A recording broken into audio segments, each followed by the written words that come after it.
आदाब नाजरीन, दो रुख के साथ मैं हूं मुनज़्ज़ा शाह।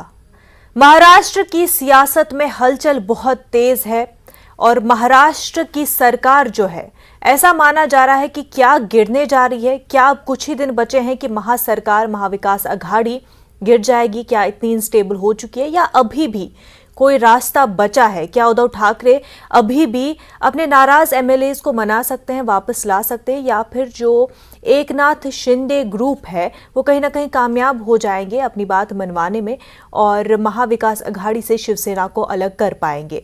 इस पर तफसीलात से बात करेंगे। हमारे साथ इस वक्त एनसीपी के स्पोक्स पर्सन डॉक्टर पवन पांडे साहब जुड़ चुके हैं। खैर मकदम है आपका पवन जी न्यूज़ 18 उर्दू में।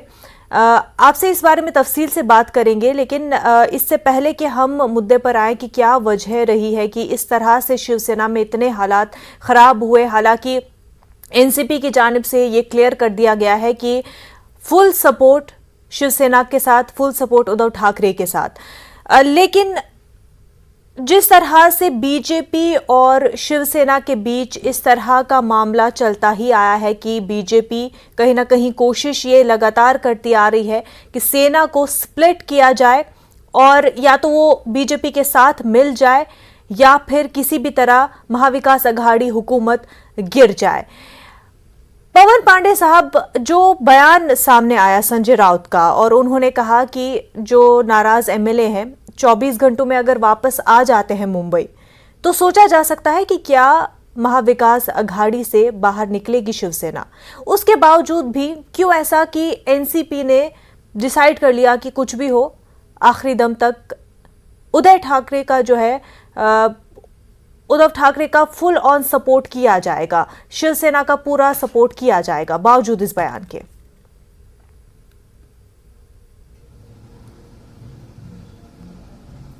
देखिए, ऐसा है कि ये जो सरकार चल रही है महाराष्ट्र में, ये एमबीए की सरकार जो है, ये बहुत उम्मीदों की, जनता के बहुत उम्मीदों के साथ ये बनी हुई सरकार है।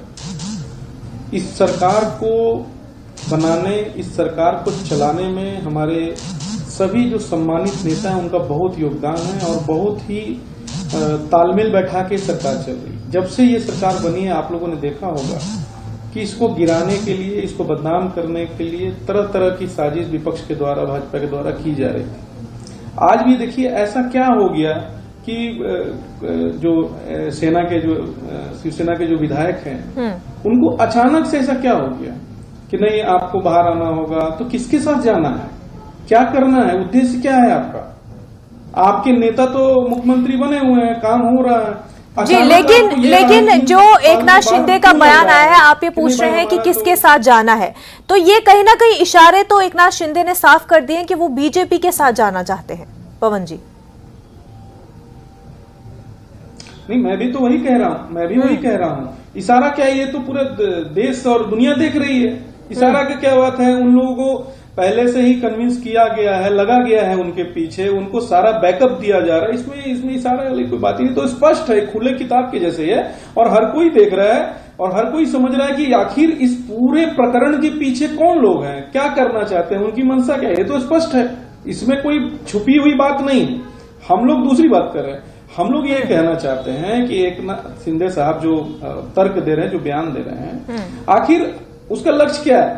आप करना क्या चाहते हैं? आप देखिएगा कि हमारे नेता ने, श्री शरद पवार साहब ने स्पष्ट कहा है कि हम लोग उद्धव साहब के साथ हैं, उनके साथ हमारा गठबंधन है, उनके पार्टी के साथ है। अब अचानक से आपकी महत्वाकांक्षा को जगाया गया, आपकी महत्वाकांक्षा जागी और आपने एक गलत दिशा पकड़ लिया, लेकिन वो दिशा जाके खत्म कहाँ होगी? एकनाथ शिंदे, लेकिन पवन साहब ये बात भी तो क्लियर थी बहुत पहले से ही, ये बात भी एक साफ थी कि एकनाथ शिंदे एनसीपी के साथ अलायंस में कभी वो इस बात के लिए राजी नहीं थे। एनसीपी अलायंस से वो पहले से ही इत्तेफाक नहीं रखते थे।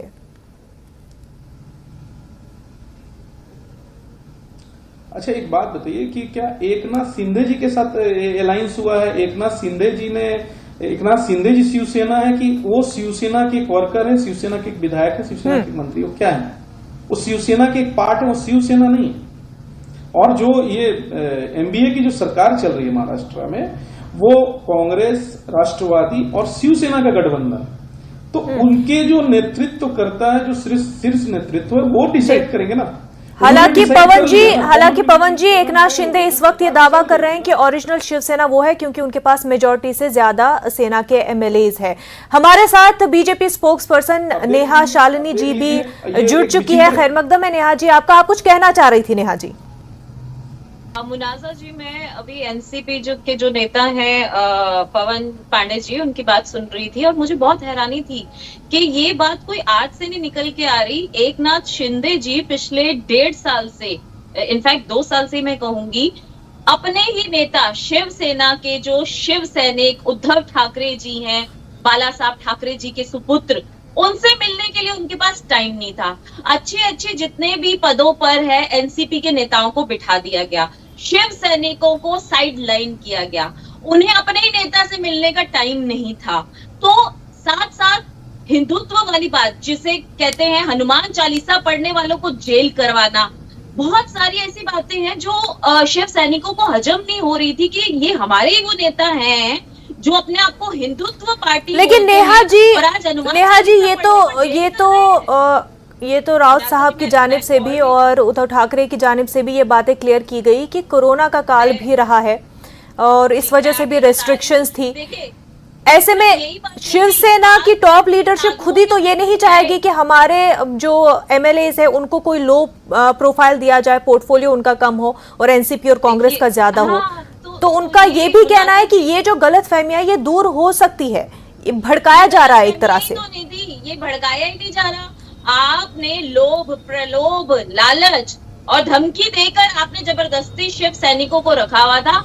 आप देखिए वहां पर सबसे बड़ी विपक्ष पार्टी और कायदे से हमारी पार्टी को 109 सीटें और बाकी किसी की 40, शिवसेना की 45, 42, किसी की एनसीपी की 40, तो सब मिला मिलू के जिसे कहते हैं गठबंधन की खिचड़ी जो पकी, तो कहीं ना कहीं आइडियोलॉजी ही नहीं मिलती थी। तो नेहा जी आपके पास मौका तो था, 2019 में मौका तो था, 50-50 का फॉर्मूला लगाने को तो शिवसेना उस टाइम पे कह रही थी, हाफ टर्म के लिए सीएम बनाया जा सकता था अगर आइडियोलॉजीज का इतना जी। वो पुत्र मोहनी को नीचे किया ना, ये चाह रहे थे कि मेरे बेटे को सीएम बनाया जाए और भाजपा का कहना था कि आप बनना चाहे 2.5 साल के लिए तो आप बन सकते हैं, लेकिन क्योंकि उनके पुत्र का कोई भी मतलब कोई ऐसा कैडर नहीं, कोई ऐसा एक्सपीरियंस नहीं, सीधा उसको सीएम बना देंगे। भाई हमारे यहाँ परिवारवाद ऐसे नहीं चलता, हमारे यहाँ कैडर बेस है, ठीक है आप नीचे से ऊपर उठ के, फिर आप किसी के पुत्र हो तो नीचे से उठ के ऊपर तक आओ ताकि आपको संगठन की पूरी जानकारी मिले। इसलिए जी परिवारवाद तो हमने कहीं ना कहीं बीजेपी में भी अब देखा है, लेकिन इस बात का जवाब जो है पवन जी से ही लेंगे क्योंकि ये चीज तो शिवसेना में देखी गई है कि शिवसेना में ठाकरे परिवार के अलावा कोई लीडरशिप उभरने नहीं दी गई है। अब जबकि 2019 की बात आई थी तो उस टाइम भी बीजेपी के साथ मुद्दा इसी बात को लेकर के हुआ था आदित्य ठाकरे के हवाले से। वहीं एक नाथ शिंदे भी जो है ऐतराज ही करते आए हैं कि अगर सीनियर लीडरान है, बावजूद उनके एक्सपीरियंस के, उनके एक्सपर्टीज के, जो नई जनरेशन है उनको तरजीह दी जा रही है। पवन जी इस पर क्या कहेंगे? देखिए इनकी 2 बातों का मैं जवाब देना चाहूंगा। इन्होंने कहा कि एक बेमेल गठबंधन था, ठीक है, तो इनसे पूछिए कि पीडीपी के साथ जो इन्होंने कश्मीर में जो गठबंधन करके सरकार तोड़ दिया था, कौन सा गठबंधन तोड़ दिया, वो एकदम मेल वाला गठबंधन था इनका, तोड़ दिया था। मैंने बनाया था उस पर ये नहीं कह रही है, ये तोड़ देने पे कह रही है। पहले देखा जाता है ना कि कोई बंदा सुधर गया या नहीं। दूसरा मैं दे रहा हूँ, इन्होंने कहा कि खिचड़ी, सुन लीजिए मैडम, सुन लीजिए, जब मैं आप बोल रही थी तो मैं सुन रहा था ना, मैं जवाब दे रहा हूँ, अगर आपको जवाब सुननी है तो सुनिए। मुझे भी फिर एंकर मैम पूरा टाइम दे, बीच में वो बोलना शुरू हो जाती हैं। नहीं आपको पूरा मौका दे रहे हैं, लेकिन क्यों कुछ पॉइंट्स जो होते हैं वो याद दिलाने के लिए बीच में इंटरप्ट किया जाता है या यूं कहें कि याद दिलाया जाता है। प्लीज मेरे को भी जी नेहा जी बिल्कुल मौका आपको, सारे पॉइंट्स जो अभी पॉइंट रेज कर रहे हैं पवन जी उन पर बात करने का आपको पूरा मौका दिया जाएगा। पवन जी बताएं। हाँ तो दूसरी इन्होंने कहा कि एक खिचड़ी सरकार, कई दलों को मिला के, अटल जी की सरकार में रिकॉर्ड तोड़ के जितने भी दल थे उनको मिला के सरकार बनाई गई थी, तो उसके बारे में क्या कहना चाहेंगे? देखिए ऐसा है कि जब सरकारें बनती हैं तो एक विचारधारा वाले लोग एक जगह इकट्ठा होते हैं और वो लोग एक तय करते हैं कॉमन मिनिमम प्रोग्राम, जिससे कि उस राज्य के जनता का कैसे हमको काम करना है वो तरीका अपनाया जाता है। ठीक है, अब ये कहना कि नहीं भाई ये बेमेल था, ये था, अरे आपके साथ आज चले जाएंगे तो मेल खा जाएगा, आपके साथ जो नहीं है सारे के सारे बेमेल है, सारे की आइडियोलॉजी गलत है, तो इस तरह से तो राजनीति नहीं चलेगी ना। लोकतंत्र है ना भाई, लोकतंत्र में हम लोग को कुछ मर्यादाओं को समझना पड़ेगा ना। केवल सत्ता में आना, सत्ता हासिल करना ही अगर अपना लक्ष्य हम बना लेंगे तो काम जनता का कब होगा। आप इस पूरे प्रकरण में देखिए महाराष्ट्र की, ये हम लोग के लिए कोई नई बात तो है नहीं, हम लोग तो लगातार देख रहे हैं, हम लोग पिछले कई महीनों से इस चीज को देख रहे हैं कि हम सरकार गिराने की भाजपा की तरफ से तरह तरह की कोशिश हो रही है, तरह तरह के आरोप प्रत्यारोप लगाए जा रहे हैं। आज जी ये बात तो कहीं ना कहीं एकनाथ शिंदे ने भी अपने बयान में साफ कर दी है कि जब उन्होंने कहा कि बड़ी नेशनल पार्टी जो है हमारे सपोर्ट में है और वो तैयार है पूरा सपोर्ट देने के लिए, तो कहीं ना कहीं वो इशारा तो उसी तरफ जा रहा है कि क्या वो ये बड़ी नेशनल पार्टी बीजेपी है जो कहीं ना कहीं तोड़ मरोड़ की कोशिश कर रही है। दूसरा ये आप जिस तरह से बात कर रही थी कि परिवारवाद और आइडियोलॉजी के हवाले से, तो पवन जी ने भी यहाँ पर याद दिलाने की कोशिश की कि आइडियोलॉजीज की अगर हम बात करें तो महबूबा मुफ्ती के साथ भी अलायंस हुआ, वहीं अटल जी के दौर में भी कई पार्टियों को कई आइडियोलॉजीज को साथ लाया गया, उस पर आप क्या कहेंगे? जी मैं उसी पे बोलना चाहती हूँ जो अभी पवन जी ने बोला कि अटल बिहारी वाजपेयी जी के टाइम पे कुछ पार्टियों से गठबंधन किया गया, आइडियोलॉजी से कभी भी समझौता भाजपा के द्वारा नहीं किया गया। अगर कुछ किया गया कि दूसरे दल हमारे में शामिल हो जाएं, अगर वो हमारी आइडियोलॉजी पे रहेंगे तो ठीक है, नहीं तो हमने गठबंधन तोड़ दिया। और उसमें पीडीपी से बार बार जो बोलते हैं, तो आपको नजर नहीं आता कि वो तो हमें धमकियां दे रही थी कि धारा 370 हटाएंगे, नंगी तारे हैं, आप जल जाएंगे। हमने कहा जलने के लिए हम तैयार हैं, फिर आप एक बार जला लो। तो हम किसी भी तरीके से अपने आइडियोलॉजी से कॉम्प्रोमाइज नहीं करते, ये बात स्पष्ट है। अब मैं इनकी दूसरी बात पे आती हूँ, परिवारवाद पे। जैसे इन्होंने कहा हमारे यहाँ भी अगर आप बोलेंगे राजनाथ सिंह जी का बेटा आज एमएलए, कब से 10 साल से राजनीति का कैरियर होने के बावजूद 10 साल से पहले काउंसलर, उसके बाद एमएलए, और आज एमएलए ही है, कोई कैबिनेट मिनिस्ट्री नहीं मिली। लेकिन आप सीधा चाह रहे थे कि आदित्य ठाकरे जी के पास कोई एक्सपीरियंस नहीं, कोई भी एक्सपीरियंस नहीं, और उनको सीधा सीधा उनको मुख्यमंत्री बना दिया जाए। तो प्रॉब्लम यही है। अब मैं चलिए सर, आप मुझे बोल रहे थे कि बीच में ना बोले, मैं आपके बीच में नहीं बोली, अब सुन लीजिए। एनसीपी के नेताओं में नवाब मलिक जी आज जेल बैठे हैं, भाई भ्रष्टाचारी काफी हद तक आपकी पार्टी के एनसीपी के शिवसेना के लोगों को, जो एकनाथ शिंदे जी हैं, उनको प्रॉब्लम ही यही है कि भ्रष्टाचार जो है वो एनसीपी कर रही है, लेकिन नाम जो है ये हो रहा है महाआघाड़ी पार्टी के अंदर घपलेबाजियां हो रही हैं, तो शिवसेना का भी नाम खराब हो रहा है। उनका जो आइडियोलॉजी है वही पूरी बदल गई। एक तरफ वो अपने आप को हिंदुत्व बोलते हैं, या तो हिंदुत्व वाली पार्टी बोलना छोड़ दें, कह दें कि हम सबके साथ मिली जुली पार्टी है, हम सभी के साथ समान वो करते हैं। हनुमान चालीसा पढ़ने वालों को जेल कर देते हैं, और लेकिन बीजेपी को, नेहा जी, बीजेपी को शिवसेना की क्या आइडियोलॉजी है उस पर लेकर इतनी चिंता क्यों है? क्योंकि जो आइडियोलॉजी को लेकर के बाला साहेब ठाकरे चले थे वो पर्टिकुलरली बीजेपी वाली आइडियोलॉजी नहीं थी, वो खालिस जो बीजेपी हिंदुत्व आइडियोलॉजी पर चल रही है वो नहीं थी, बल्कि मराठा हिंदू के तहत वो चली हुई थी, जिसके बाद जो बाद में थोड़ा बहुत आल्टर भी हुआ था, चेंज भी आई थी उसमें, जिसको लेकर के खुद इनफैक्ट शिवसेना के जो बड़े बड़े लीडर थे उनका ये कहना था कि कहीं ना कहीं ये एक एरर हुआ है, क्योंकि इस वजह से अब अवाम में भी ये बात जा रही है कि बीजेपी और शिवसेना अलग नहीं है, वो समझते हैं कि किसी को भी वोट करे एक ही बात होती है, बाद में साथ ही जाते। जबकि अगर हम हिस्ट्री उठा के नेहा जी देख ले तो 90s की हम बात करें, 99 की बात करें, उसके बाद जितने भी 15 साल ओपोजिशन में रहे हैं, राइवलरी ही बीजेपी और शिवसेना के बीच देखी गई है। अगर ये बात सिर्फ यहाँ पर आइडियोलॉजीज की थी, लेकिन वो काफी होता हुआ नहीं दिख रहा है। जी मुनाजा जी, मैं आपको यही कहना चाह रही हूँ, आइडियोलॉजी मिलती थी, ठीक है, उनकी आइडियोलॉजी में मराठों को ज्यादा प्रायोरिटी दी जाती है, हमारी जो थी ओवरऑल सभी हिंदुओं को वो हक मिलना चाहिए। अब इन्होंने क्या किया है, हमें किसी से प्रॉब्लम नहीं है कि कोई अजान 10 बार पढ़े चाहे 5 बार पढ़े, आप उनके जो लाउड स्पीकर हैं उनको परमिशन दे रखी है कि वो 5 बार पढ़े 10 बार पढ़े, लेकिन कहीं ना कहीं हिंदुओं के मंदिरों के ऊपर से लाउड स्पीकर हटवा दिए जाते हैं। आप डिस्क्रिमिनेशन क्यों ला रहे हैं, आप हीन भावना क्यों हिंदुओं के मन में ला रहे हैं कि एक तरफ आप हिंदू पार्टी, हिंदुत्व वाली पार्टी, तो अगर नेहा जी इतनी ज्यादा अपने आइडियोलॉजी से हट चुके हैं या आपके मुताबिक अब वो अपने बात पर नहीं है, तो क्यों फिर आप अलायंस चाहते हैं शिवसेना से? देखिए, हम चाहते, अगर हम अलायंस भी करेंगे, मैं क्योंकि ये तो हमारे सीनियर लीडर्स की बात है, मैं तो इस पे कुछ नहीं कहना चाहूंगी, लेकिन अगर अलायंस भी होता है तो इस चीज को बाकायदा नजर अंदाज नहीं किया जाएगा कि डिस्क्रिमिनेशन ना हो। हिंदुओं को भी वही हक मिले जो मुसलमानों को है महाराष्ट्र में, और मुसलमानों को भी वही हक मिले जो हिंदुओं को है। ऐसा ना किया जाए कि पाल धर्म में साधुओं की हत्या होती है तो कोई एक्शन नहीं लिया जाता, और जरा सा अगर किसी के बिल्कुल, और बिल्डोजर चले तो सब जगह बराबर चले, कार्रवाइयां हो, गैंगस्टर एक्ट हो, नेशनल सिक्योरिटी एक्ट हो तो बराबर हो। बिल्कुल। पवन जी, कुछ कहना चाह रहे हैं आप?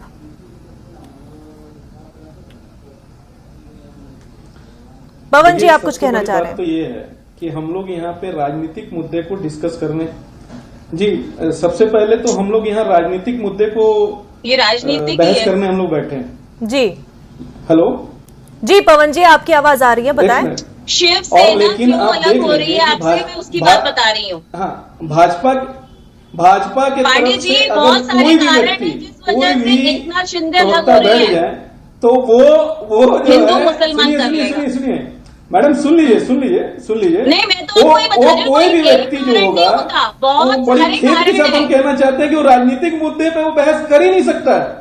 आप पहले आप बात सुनिए ना, आप राजनीतिक मुद्दे पे बहस करिए, धार्मिक मुद्दे पर आप बहस करना बंद करिए, क्योंकि हम लोग धार्मिक डिबेट पे नहीं बैठे हैं। रह गई, सुन लीजिए, बिल्कुल आप हिंदुत्व की बात कर रही हैं, सुनिए, अगर आप हिंदुत्व की बात कर रही हैं तो आपके सामने जो प्रवक्ता बैठा हुआ है वो हिंदू ही है ना।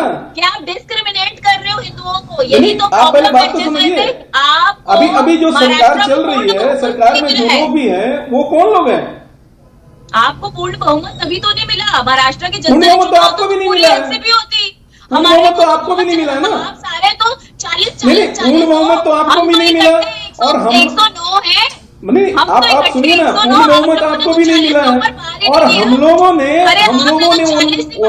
वो बहुमत जुटाया जिससे कि आज सरकार चल रही है संवैधानिक रूप से, और आप लोगों ने उसको गिराने के लिए जो ये साजिश किया है उसमें आज आप सफल होते हुए कहीं ना कहीं थोड़ा बहुत दिख रहे हैं, तो आप इस तरह की बात कर रही हैं।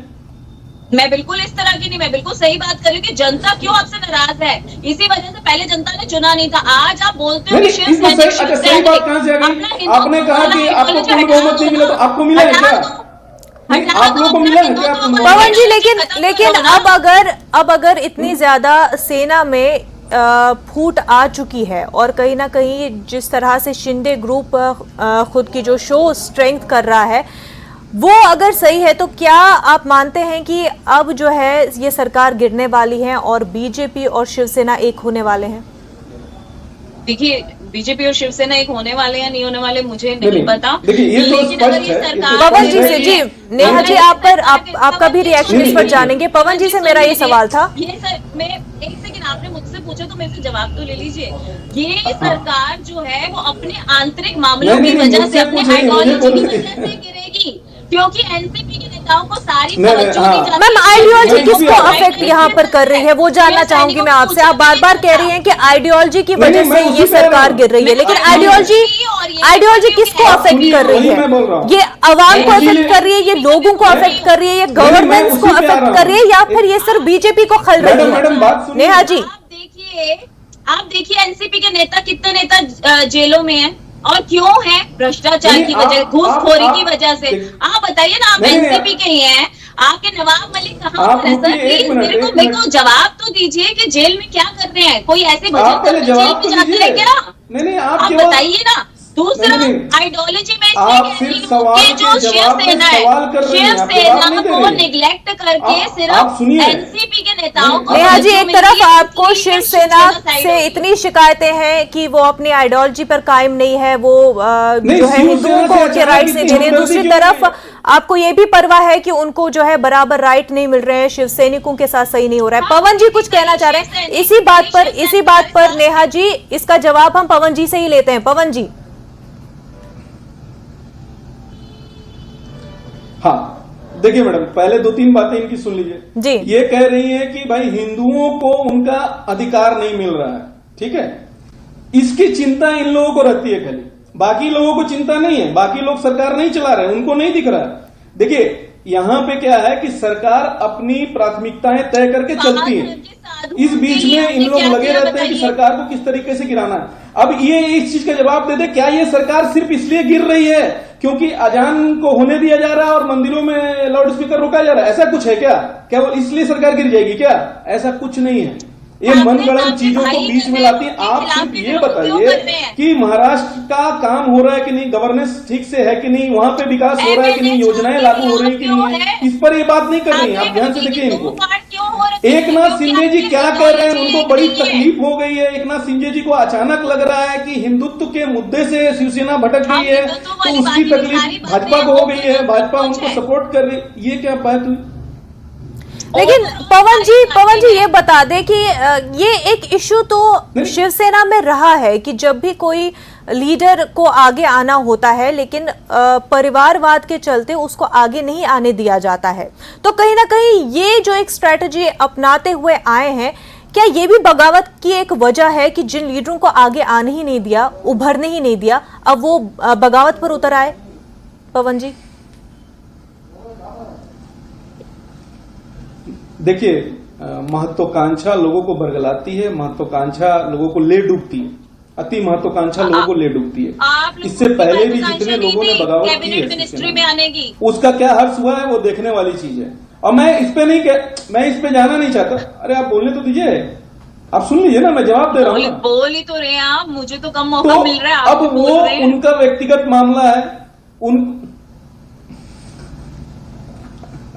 ऐसा नहीं है, आप जवाब ले लीजिए। तो अब ये एकनाथ शिंदे जी को क्या ऐसा लगा कि भाई हमारा भविष्य कहाँ सुरक्षित है, राजनीतिक भविष्य, और वो क्यों कर रहे हैं ये, और उनका जो ये कदम है, ये कदम उनको कहाँ ले जाएगा, ये आने वाले भविष्य में हम लोग सब देखेंगे। लेकिन मुझे ये लगता है कि जिस व्यक्ति ने, जिस पार्टी ने, जिन लोगों ने आपको यहां तक पहुंचाया है, और आप अचानक से बीच रास्ते में इस प्रकार की जो काम कर रहे हैं, सरकार गिराने जैसी बड़ी कार्रवाई करवाने में आप लगे हुए हैं, तो आपको लगता है कि जनता आपको माफ करेगी? जनता आपको आने वाले नेहा जी ये बताए, 2019 के चुनाव के बाद से ही ये बात जो है कही जा रही थी, ये बातें जब स्प्लिट हुए थे शिवसेना और बीजेपी, तब से ये कहा जा रहा था कि महाअघाड़ी सरकार तो बन गई, लेकिन बीजेपी पूरी कोशिशों में है तोड़ने की शिवसेना को।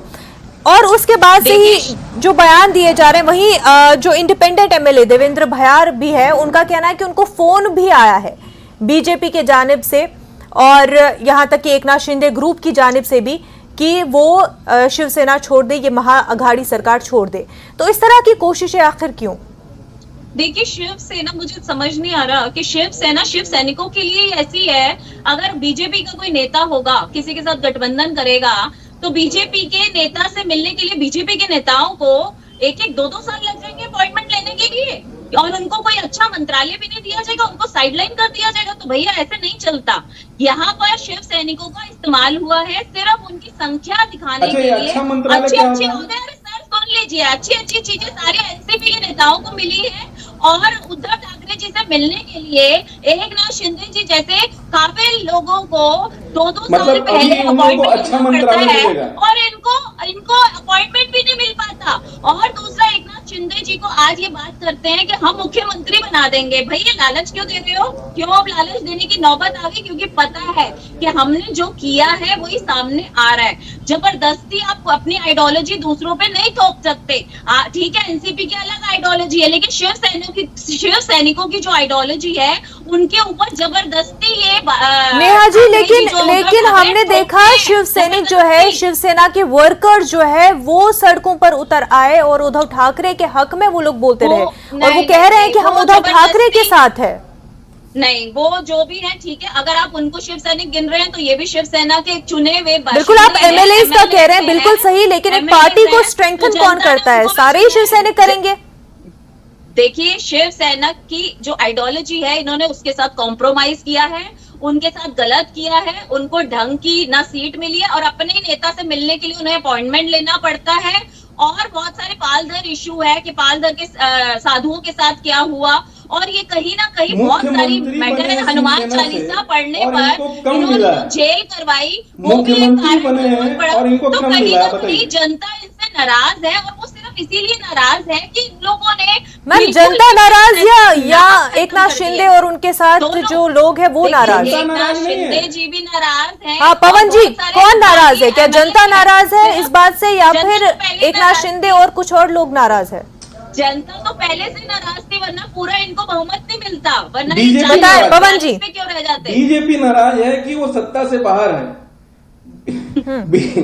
बीजेपी सुनिए बात मैडम, नहीं। बीजेपी नाराज वो है, तो- आप वो लोग तो हर नाराज कोई हैं कि होगा। आप लोग सत्ता वो में तो नहीं आपके है, बाहर होंगे तो कल आप इसलिए ये हो रहा है। आप ही तोड़ने लेकिन की कोशिश करेंगे। अब दिक्कत ये है कि एकनाथ शिंदे जी आज जो कर रहे हैं इसका खामियाजा उनको आने वाले विधानसभा चुनाव में मिलना ही मिलना देखो, है। लेकिन देखिए, आप लोगों ने यही जो डर अभी है ना, जो ये बदलाया है, जो बताया चीज जा रहा है, वो आ गए हैं बताया ट्रैप जा में, रहा है कि वो आने वाले दिन में खामियाजा उनको समझ में भुगतना आ जाएगी। लेकिन आप इस बात को समझिए कि कौन नाराज है, कौन नाराज है। देखिए, यहाँ पर यही डराया जा रहा है, देखिए कि आएंगे तो उसका खामियाजा उन्हें भुगतना पड़ेगा, इसीलिए वो अपने साथ जो बागी एमएलए उनको लेके यहाँ से बाहर गए हुए हैं। पर उनको तो protection किडनैप मांग रहे करने हैं, का उन क्योंकि पर वो कहीं ना इल्जाम कहीं- लगाया जा रहा है नेहा जी कि उनको किडनैप बाहर किया तो गया ये है। लोग पहले कह वो रहे हैं, गुजरात ये लोग गए, कह रहे हैं। पहले आप वो मुझे गुजरात मुलायम गए, जी फिर वो बताइए, आसाम जो गए। वीडियो अपना दिखा रहे हैं पहले उसमें वो कहीं से गुजरात आपको गए, लग रहा है फिर कि वो वो आसाम किडनैप गए। है। तो ये लेकिन सवाल भी खुशी कर रहे हैं खुशी नेहा वो जी कि बात आसाम कर रहे हैं। हुकूमत उनका सपोर्ट क्यों कर रही है? ऐसा सवाल भी किया जा रहा है कि इसलिए आसाम अब हुकूमत वो क्यों तो- सपोर्ट में? देखिए, आज इनको हमारी सरकार गिरानी होती, ये भी जो हमारे होते बागी एमएलए उसको साथ लेके खड़े हो जाते, उनका सपोर्ट करते। तो ये तो होता ही है राजनीति में। ये ऐसे बता रहे हैं जैसे कि राजनीति से परे कोई ऐसी बात हो गई है हाँ, जिसको ये इन्होंने हजम नहीं accept कर कर पा रहे। लिया। राजनीति हाँ, आप लोग आपने खुद accept कर रहे कर बिल्कुल, हैं। ये राजनीति है और राजनीति में न परमानेंट दोस्त कोई होता है न परमानेंट कोई एनिमी होता है।